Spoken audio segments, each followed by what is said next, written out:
buksan mo nang malaman mo ang tinutukoy ko. Pakinggan mo para malaman mo ang ninanais ko. Kumatok ka at ikaw ay pagbubuksan. Humingi ka at ikaw ay pagbibigyan. Kabanata 31. At nakita ko ang iba pang mga bundok, at sa gitna nila ay mga kakahuyan ng mga puno, at doon ay lumabas mula sa kanila ang nectar, na tinawag na Sirara at Galbanum. At sa kabila ng mga bundok na ito ay nakita ko ang isa pang bundok sa silangan ng mga dulo ng lupa, na kung saan ay mga puno ng aloe, at ang lahat ng mga puno ay puno ng stacte, na parang mga almendres. At kapag sinunog ito ng isa, mas malambot ito at kay sarap ng amoy. Kabanata 32. At pagkatapos ng mga mabangong amoy na ito, habang tumingin ako patungo sa hilaga sa ibabaw ng mga bundok, nakita ko ang 7 bundok na puno ng piniling nardo at mabangong mga puno at kanela at paminta. At mula roon ay pinuntahan ko ang mga tuktok ng lahat ng mga bundok na ito, sa malayo patungo sa silangan ng daigdig, at dumaan sa ibabaw ng dagat ng Erythraean at lumayo mula roon. At dumaan sa anghel na Zoshel. At ako ay dumating sa halamanan ng katwiran. Ako at mula sa malayo sa mga puno ay higit na marami kaysa sa akin ang mga puno na ito at ang 2 puno doon. Napakadakila, maganda, at maluwalhati, at kahanga-hanga, at puno ng kaalaman, na ang banal na bunga nila kumain at malaman ang dakilang karunungan. Na ang punong kahoy ay totoong gaya ng halamanan. At ang mga dahon niya ay gaya ng mga puno ng kerub, at ang bunga niyaon gaya ng mga buwig ng puno ng ubas na totoong maganda, at ang pabango ng punong kahoy ay dumudulas sa malayo. Pagkatapos sinabi ko, napakaganda ng puno, at kaakit-akit ang hitsura nito, at si Rafael na banal na anghel, na kasama ko, ay sumagot sa akin at nagsabi, ito ang puno ng karunungan ng mabuti at masama, na ang iyong amang si Adan ay kumain ng bunga, at ang iyong inang si Eva, na mas nauna sa iyo, ay ang siyang unang kumain ng bunga nito.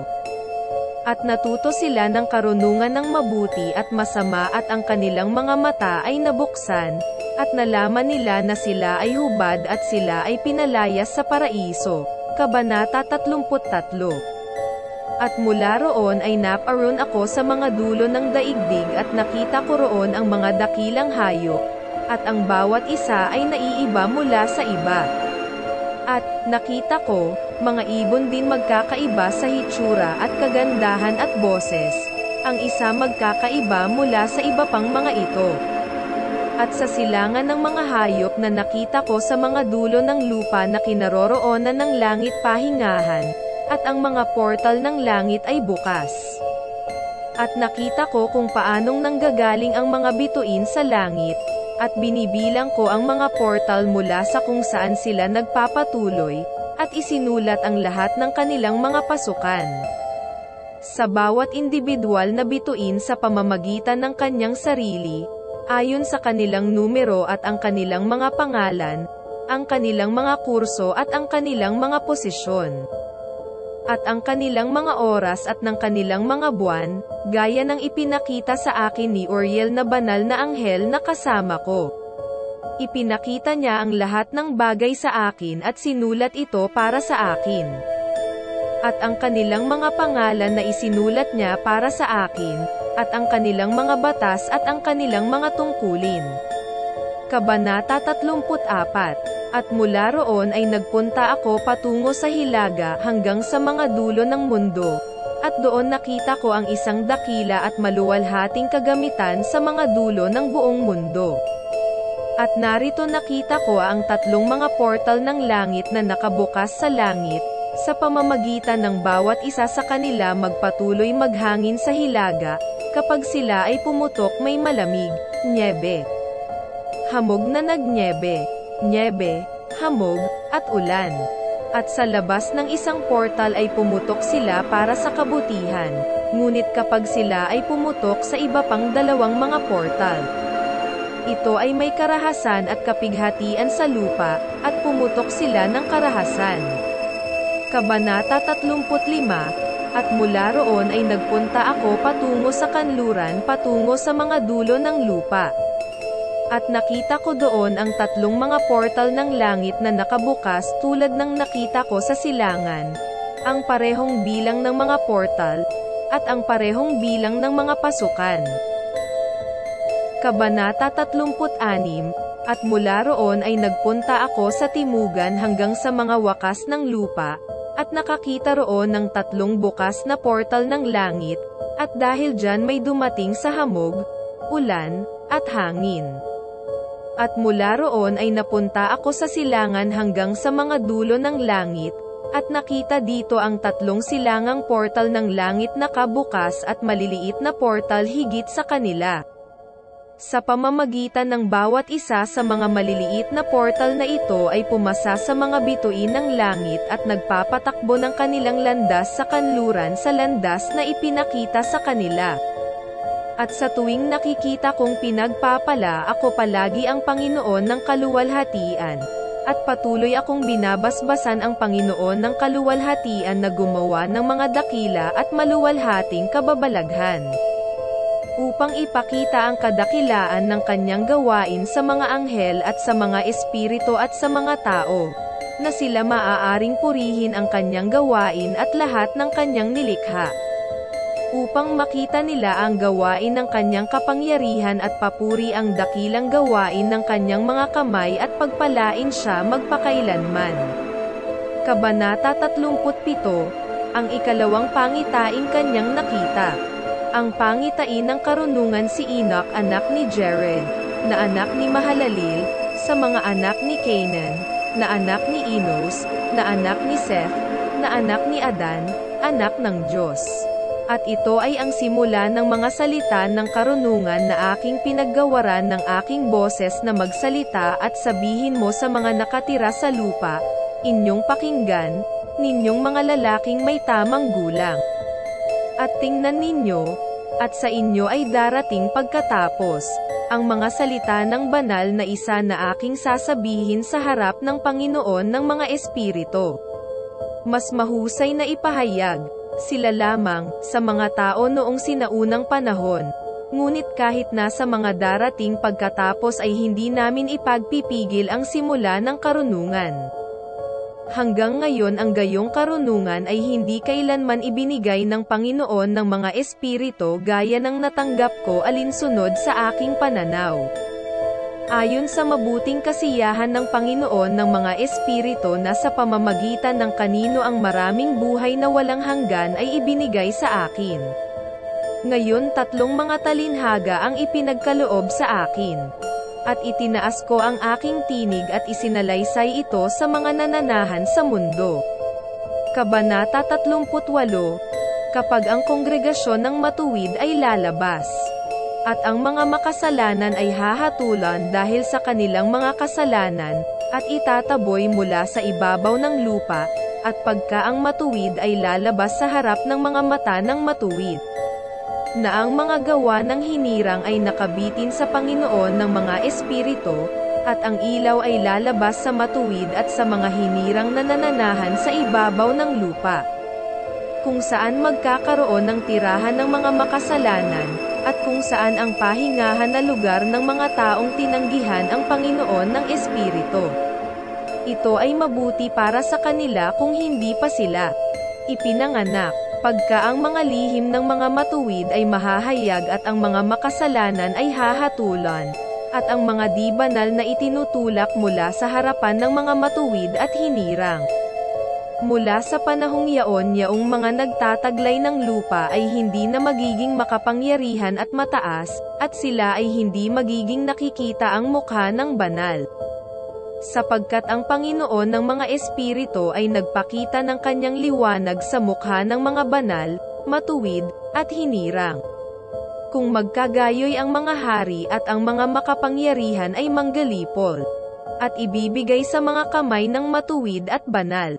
At mula noon walang sino mang maghanap ng awa sa kanilang sarili mula sa Panginoon ng mga espiritu sapagkat ang kanilang buhay ay nasa kawakasan. At mangyayari sa mga araw na iyon na ang mga hinirang at mga banal na bata ay bababa mula sa mataas na langit, at ang kanilang binhi ay magiging isa sa mga anak ng tao. Kabanata 39. At sa mga araw na iyon ay nakatanggap si Enoch ng mga aklat ng kasigasigan at puot, at mga aklat ng pagkabalisa at pagpapatalsik. At ang awa ay hindi ipagkakaluob sa kanila. Wika ng Panginoon ng mga espiritu. At sa mga araw na yaon ay dinala ako ng isang ipo-ipo mula sa lupa, at inilagay ako sa hangganan ng langit. At do'y nakita ko ang ibang pangitain, ang mga tahanan ng banal, at ang mga bakuran ng mga matuwid. Narito ang aking mga mata ay nakita ang kanilang mga tahanan na kasama ng kanyang mga banal na anghel. At ang kanilang mga kapahingahan sa kabanolen. At sila ay nanawagan at namamagitan at nanalangin para sa mga anak ng tao. At ang katwiran ay dumaloy sa harap nila na parang tubig. At kahabagan tulad ng hamog sa ibabaw ng lupa, sa gayon ito ay sa kanila para sa kailanman at kailanman. At sa lugar na iyon nakita ng aking mga mata ang pinili ng katwiran at pananampalataya. At nakita ko ang kanyang tirahan sa ilalim ng mga pakpak ng Panginoon ng mga espiritu. At ang katwiran ay mananaig sa kanyang mga kaarawan. At ang matuwid at hinirang ay walang bilang sa harap niya magpakailanman. At ang lahat ng matuwid at hinirang sa harap niya ay magiging malakas na gaya ng mga nagniningas na ilaw. At ang kanilang bibig ay mapupuno ng pagpapala, at ang kanilang mga labi ay nagpapahayag ng pangalan ng Panginoon ng mga espiritu, at ang katwiran sa harapan niya ay hindi kailanman mabibigo. At ang katwiran ay hindi magkukulang sa harap niya. Doon ko nais na manahan, at ang aking espiritu ay naghangad para sa tahanang iyon, at sa araw na ito ay naging bahagi ko. Sapagkat gayon maitatag sa akin sa harapan ng Panginoon ng mga espiritu. Nang mga araw na yaon ay pinuri ko at pinuri ang pangalan ng Panginoon ng mga espiritu na may mga pagpapala at mga papuri. Sapagkat ipinagkaloob niya ako sa pagpapala at kaluwalhatian ayon sa mabuting kasiyahan ng Panginoon ng Espiritu. Sa loob ng mahabang panahon ang aking mga mata ay tumutukoy sa lugar na iyon. At pinagpala ko siya at pinupuri siya. Sinasabing pinagpala siya, at siya ay pagpapalain mula pa sa simula at magpakailanman. At bago sa kanya ay walang paghinto. Alam niya bago nilikha ang mundo kung ano ang magpakailanman at kung ano ang magiging mula sa henerasyon hanggang sa henerasyon. Ang mga natutulog ay hindi nagpapala sa iyo. Sila ay tumetayo sa harap ng inyong kaluwalhatian at pagpalain, papuri, at pinahahalagahan, na nagsasabi, Banal, Banal, Banal, ang Panginoon ng mga espiritu. Nilagyan niya ang lupa ng espiritu. At narito nakita ng aking mga mata ang lahat ng hindi natutulog, tumayo sila sa harap niya at pinagpapala at sinasabing, pinagpala ka. At pinagpala ang pangalan ng Panginoon magpakailanman. At ang aking mukha ay nabago, sapagkat hindi na ako makapagmasid. At matapos na ako nakita libo-libong at 10,000 tigsa 10,000, nakita ko ang isang tao lampas sa numero at pagtutuos, na tumayo sa harap ng Panginoon ng Espiritu. Kabanata 40. At sa 4 na panig ng Panginoon ng mga espiritu nakita ko ang 4 na presensya, na iiba mula sa mga hindi natutulog, at natutuhan ko ang kanilang mga pangalan. Sapagkat ang anghel na kasama ko ay pinakilala sa akin ang kanilang mga pangalan, at ipinakita sa akin ang lahat ng mga nakatagong bagay. At narinig ko ang mga tinig ng 4 na presensya habang sila ay nagsabi ng mga papuri sa harapan ng Panginoon ng kaluwalhatian. Pinagpala ng unang tinig ang Panginoon ng mga espiritu magpakailanman. At ang ikalawang boses na narinig ko isa sa mga napili nagbibigay ng pagpapala, at ang mga hinirang na nagtataas sa Panginoon ng mga espiritu. At ang ikatlong tinig na narinig ko ay nananalangin at namamagitan para sa mga nananahan sa mundo at nanalangin sa pangalan ng Panginoon ng mga espiritu. At narinig ko ang ikaapat na tinig na nagsasaya sa mga sansan at ipinagbabawal ang mga ito na lumapit sa harap ng Panginoon ng mga espiritu upang akusahan silang nananahan sa lupa. Pagkatapos nito ay tinanong ko ang anghel ng kapayapaan na sumama sa akin, na nagpakita sa akin ng lahat ng bagay na nakatago. Sino ang apat na presensya na mayroon ako nakita at ang mga salita na aking narinig at isinulat? At sinabi niya sa akin, ang una ay si Michael, ang maawain at mahabang pagtitiis, at ang pangalawa, na itinakda sa lahat ng karamdaman at lahat ng mga sugat ng mga anak ng tao, ay si Rafael, at ang ikatlo, na itinakda lahat ng mga kapangyarihan, ay si Gabriel, at ang ikaapat, na itinakda sa pagsisisi sa pag-asa ng mga taong magmana ng buhay na walang hanggan, ay tinawag na Phanuel. At ito ang apat na anghel ng Panginoon ng mga espiritu at ang apat na tinig na narinig ko noong mga araw na iyon.